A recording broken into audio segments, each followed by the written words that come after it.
Well, the CEO Symposium is something that Noble has been doing for decades. And it's important because it brings together some of the top law enforcement officials, but more in an intimate setting where they have an opportunity to talk to their colleagues, to other people, talk about the contemporary issues that they maybe not have an opportunity to talk about.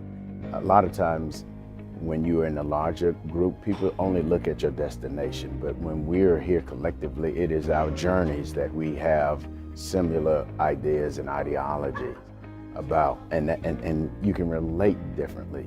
We recognize that we are still having different struggles than mainstream leadership. And when we can talk about those things and we can help each other on how we progress further. I want to hear what the concerns are from the Black leaders in law enforcement around the country, and to really project that voice to the leadership in the Department of Justice.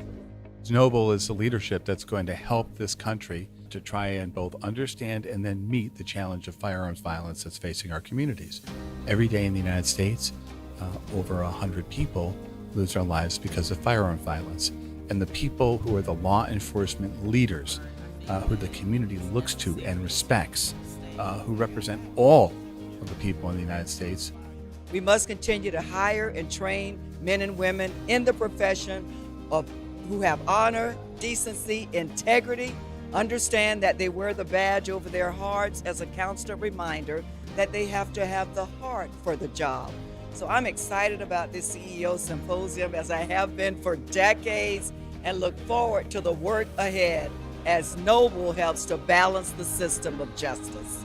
They have the proper education, they have police management training, they have sufficient police experience, they have certain skills and abilities, and then we put them through a formal 2-year program to prepare them to become a law enforcement chief executive officer. Perspectives matter, representation matters, and it really matters in the criminal justice system. And what Noble brings is that perspective, both lived experience, our racial experience, and all of that to the table. And that matters, and that's important to this type of work. Life in the truth. There's no judgment. This is a safe space, for you. Ask anything you want. We got law enforcement here. We have medical clinicians. So this is your day. Did you hear gunshots in the night? Yeah. Is that like no big deal? It's common. It's like, you hear it, then you don't. Is that okay to live your life like that? It's not okay. It's heartbreaking and gut-wrenching to actually hear their reality, but I think it's equally important for them to understand that they don't have to accept that reality, and it's a bigger picture.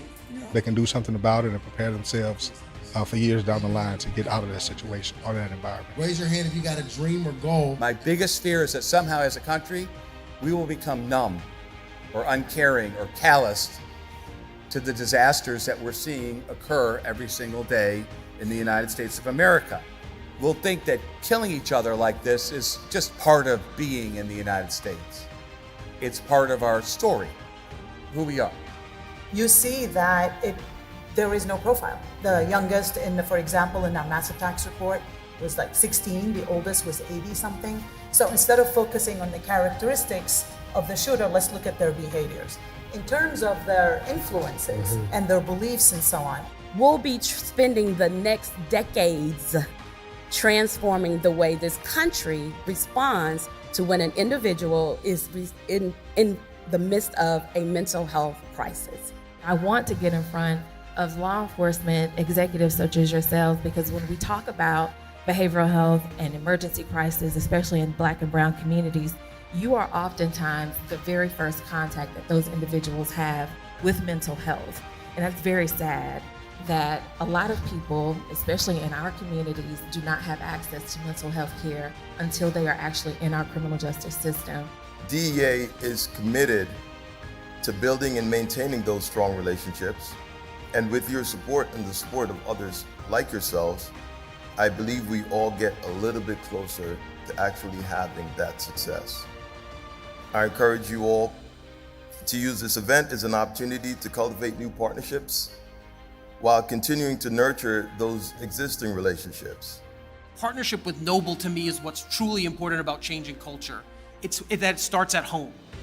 And what I mean by that is that it's how we store our firearms. And I come from a gun-owning household. And the truth is, too many people don't store them securely. Why does that matter? It matters because 1 million guns were stolen and diverted into legal commerce over the past 5 years. Why does it matter? Because 3 out of 4 school shootings are committed with a gun that comes from the home. Why does it matter? Because over 80% of teen suicides, and we're in a mental health crisis with our kids, are guns from the home. An unintentional shooting of black, white, and any other kid is a gun in the home. What we try to do is we're trying to build people up. We're in those schools, we're in those communities. If there's something big that happens in a community, I don't want my enforcement team to go in there. I want my community engagement team to go in there, because now we want to show you that you matter. We need to build you up. We need to tell you that you're important, and then we'll stay there. If a 14 or 13-year-old child will look you in the eye as law enforcement or any other adult and say they don't care about dying, they certainly don't care about your life. We all have our own sense of right and wrong, and that's where the culture is different in all of us. The barrier is this: you don't want to think of yourself as a bad person. And so what I try to tell people, we all have biases, and unconscious biases doesn't make you a racist. We can't do it alone. Sometimes unfairly accused and sanctioned, heavily scrutinized, and cannot avail themselves of the work from home option. Society depends on those who show up and step forward into the arena. So in this time, we must elevate the confidence of our people, invest in the restoration of morale, support the nobility of guardianship and service, and lead the way for stronger organizations. The New York Buffalo chief was supposed to be here to talk about the mass shooting that he had in his city in Buffalo, but unfortunately, he had an officer that committed suicide, which is, as you know, is a growing trend. Suicides have always been in law enforcement. We had to be able to pivot on a dime to be able to understand, okay, what is going to be valuable for that audience to talk about? And obviously with that suicide that just occurred, this is a prevalent issue. We have seen year after year the increase in officer-involved suicides. So it's a relevant topic. It's very difficult for agencies to call a suicide an in the line of duty death, but there's significant ramifications to the family if you don't. So think about that. Just like the gentleman commented on the board, that peer-to-peer, having individuals who are trained by clinicians saturated throughout your organization, your agency, it works wonders. So anyone that has been out sick for a certain amount of time, we have to literally go to their home and check on them to make sure they're okay. And that's what it is, you know, having a family. You know, you always reach out, or if you hear that there's a problem, how can I help? That's what Noble is. How can I help?